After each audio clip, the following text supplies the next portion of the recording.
Hello दोस्तों, एक ऐसी बिजनेस आइडिया पर हम बात करेंगे जो वाकई में बहुत ज़्यादा इम्पॉर्टेंट है और हो सकता है कि आपके लिए ये ज़रूर काम करे। अगर आप इस बिजनेस आइडियाज़ को समझेंगे तो आप इसको बहुत आसानी से कर सकते हैं। कोई बहुत स्पेसिफिक पर्टिकुलर स्किल की रिक्वायरमेंट नहीं है ना, कोई पर्टिकुलर एजुकेशन की रिक्वायरमेंट है इस पर्टिकुलर बिजनेस के लिए। हम बात करेंगे इवेंट ऑर्गेनाइजर की।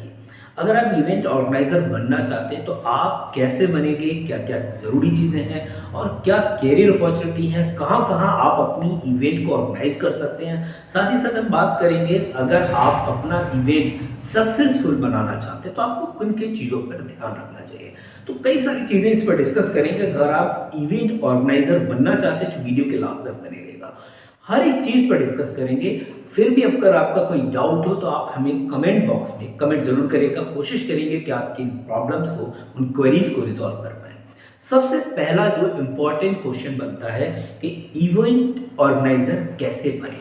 तो यहाँ पर मैम आपके पास दो ऑप्शन देते हैं। नंबर वन, अगर आपने कोई डिप्लोमा किया है इवेंट मैनेजमेंट का, देन वेल एंड गुड, तो आप उसके बेसिस पे भी काम स्टार्ट कर सकते हैं। आपने कोई मास्टर डिग्री की है इवेंट मैनेजमेंट पर, देन वेल एंड गुड, तब आप उसके बेसिस पे भी स्टार्ट कर सकते हैं। अगर कोई डिप्लोमा डिग्री नहीं है तो आपने कहीं ना कहीं चीज़ों को सीखा होगा, कहीं जॉब की होगी। अगर आपने जॉब की है तो आपके पास वहाँ से भी काफ़ी हद तक नॉलेज होगी, एक्सपीरियंस होगा। तो इन दोनों बेसिस में से किसी एक के बेसिस पर आप इस काम को स्टार्ट कर सकते हैं। दूसरे नंबर पर अगर हम बात करें तो हम इवेंट ऑर्गेनाइजर क्यों बने, ये बहुत इंपॉर्टेंट क्वेश्चन है।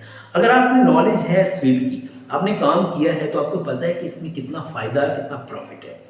आप याद रखें कि जब भी हम बात कर रहे होते हैं इवेंट ऑर्गेनाइजर की, तो एक इवेंट में 10-20 हज़ार रुपये तो बहुत सारा खर्चा निकाल के नॉर्मली है, आप याद रखें। और कुछ लोग तो 40-50 हज़ार रुपये नॉर्मली बचा लेते हैं एक इवेंट से। और नॉर्मल इवेंट की बात करें, अगर बड़ी इवेंट है, लाखों रुपए सेविंग होता है एक एक इवेंट से, याद रखिएगा।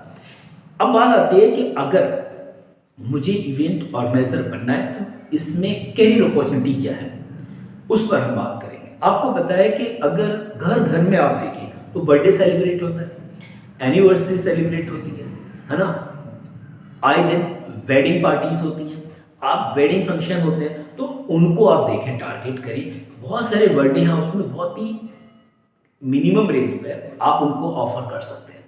ज़्यादा यहाँ पर सेविंग नहीं करना है, बिकॉज बर्थडे पार्टीज जो इवेंट होती है वहाँ से आपको अपने रिलेशनशिप बिल्ड करनी है।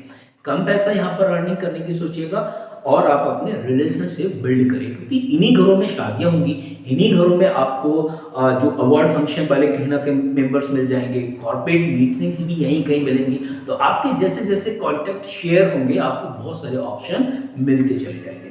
तो बर्थडे सेलिब्रेशन के लिए जो इवेंट होती हैं उस पर आप काम कर सकते हैं। कैरियर अपॉर्चुनिटी की अगर हम बात करें तो वेडिंग जो फंक्शन होते हैं उसका पूरा आप ऑर्गेनाइज करने का पूरा जो भी कॉन्ट्रैक्ट है वो आप ले सकते हैं। इंगेजमेंट फंक्शन, आपको पता है आज के समय में इंगेजमेंट के जो फंक्शन है वो भी एक बड़े लेवल पे होने लगे, तो आप वो भी अरेंज कर सकते हैं। नेक्स्ट अगर हम बात करें तो स्कूल और कॉलेजेस के अंदर जो आपने देखा होगा एनुअल फंक्शन होते हैं, तो वहाँ पर भी बहुत बड़े लेवल पे पूरा ऑर्गेनाइज होता है चीज़ों को, तो आप उसको भी उठा सकते हैं। वहाँ से भी आपको कैरियर ऑप्शन बहुत ज़्यादा हैं।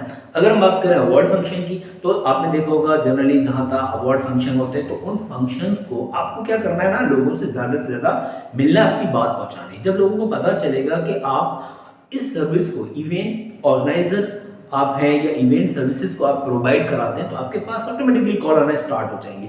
कॉर्पोरेट मीट्स होते हैं या बिजनेस मीट जो होती हैं, आप उनको भी ऑर्गेनाइज कर सकते हैं। अब बात आती है कि अगर ऑर्गेनाइजर की बात करें तो ऑर्गेनाइजर का काम क्या होता है। बेसिकली हर हाल में मैं आपको एक ही बात बताता हूँ, किसी भी ऑर्गेनाइजर की, हर ऑर्गेनाइजर का काम होता है कि जो भी वो ऑर्गेनाइज कर रहा है, जो भी इवेंट कर रहा है, उस इवेंट को सक्सेसफुल बनाना। ये पहला उसका और आखिरी यही उसका मोटिव है। पैसा अपने आप आ जाता है, पैसा मैटर नहीं है। आपने क्या करना है, उस इवेंट को सक्सेसफुल बनाना है। जो लोग इवेंट करवा रहे हैं वो जब आप हैप्पी होंगे तो आपको बहुत आसानी से अच्छा अमाउंट आपको पे करेंगे। उसके लिए जो जरूरी चीजें वो क्या है, उस पर हम बात करते हैं। नंबर वन अगर हम बात करें तो डेकोरेशन की। Decoration is very very important part, आप उसको मिस नहीं कर सकते, स्किप नहीं कर सकते। डेकोरेशन में आपका फर्नीचर आ सकता है, फर्नीचर पे जो कर्टेन है आप उसको ले सकते हैं, है ना। आप कर्टेन के साथ साथ अगर हम बात करें तो जो लाइटिंग की फैसिलिटी है आप वो बढ़िया दे सकते हैं। लाइटिंग के साथ और भी बहुत सारी चीज़ें हैं जो डेकोरेशन में आती हैं, उन सारी चीज़ों का आपको ख्याल रखना होगा। दूसरे नंबर पर अगर हम बात करें तो स्टार्टर में अगर हम फूड की बात करें तो स्टार्टर है, लंच है या डिनर है, या फिर आप ड्रिंकिंग की आप फैसिलिटी दे सकते हैं, है ना। उसमें वाइन भी हो सकती है, या फिर आप वाटर की बहुत अच्छे से फैसिलिटी आप दे सकते हैं। तो ये सारी चीज़ें आपको ना हर छोटी चीज़ बड़ा एडवांटेज देके जाती है। किसी भी चीज़ को छोटा मत समझिएगा, बात होती है फैसिलिटी की। हर जगह आप फैसिलिटी दे रहे हैं, फैसिलिटी जितनी अच्छी देंगे उतना ही लोग खुश होंगे, अब जितना लोग खुश होंगे आपको पेमेंट भी उतना आसानी से अच्छे लेवल पे मिल जाता है। उसके बाद हम बात करते हैं एंटरटेनमेंट।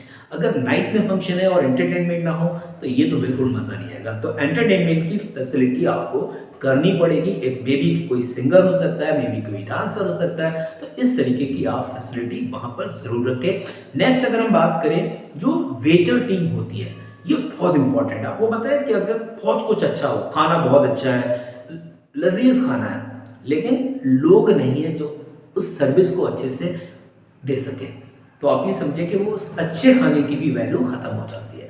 तो वेटर जो टीम है वो बहुत ही अच्छी होनी चाहिए। और मैं ये मानता हूँ कि वेटर जो है बैकबोन होती है किसी भी इवेंट का, किसी भी इवेंट का जो वेटर है वो बैकबोन है। और वेटर के साथ साथ और भी पूरा जो ऑर्गेनाइजर की जो टीम है वो सारे के सारे बैकबोन होती है। अगर टीम अच्छी नहीं है तो याद रखिएगा नथिंग विल बी फाइन, कुछ भी अच्छा नहीं होगा, सब कुछ आपका खत्म हो सकता है।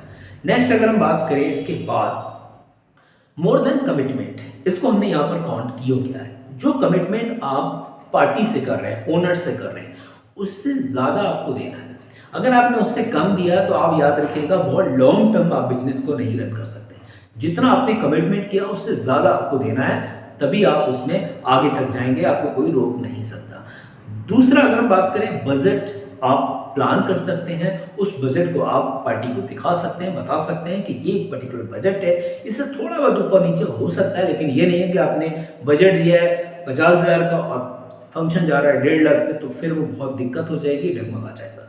तो आप अपने बजट को इस तरीके से लेके चलें कि माइनर सा ऊपर नीचे फर्क होना चाहिए जो कुछ आप बजट पार्टी को दे रहे हैं। तो ये था एक बिजनेस आइडिया आपका इवेंट मैनेजमेंट पे। अगर आपको वाकई में वीडियो अच्छा लगा हो, इंपॉर्टेंट लगा हो कि यार ये इंफॉर्मेटिव है, तो ज़रूर लाइक कीजिएगा, शेयर कीजिएगा और चैनल को सब्सक्राइब करना बिल्कुल नहीं भूलिएगा। Thank you, thanks a lot.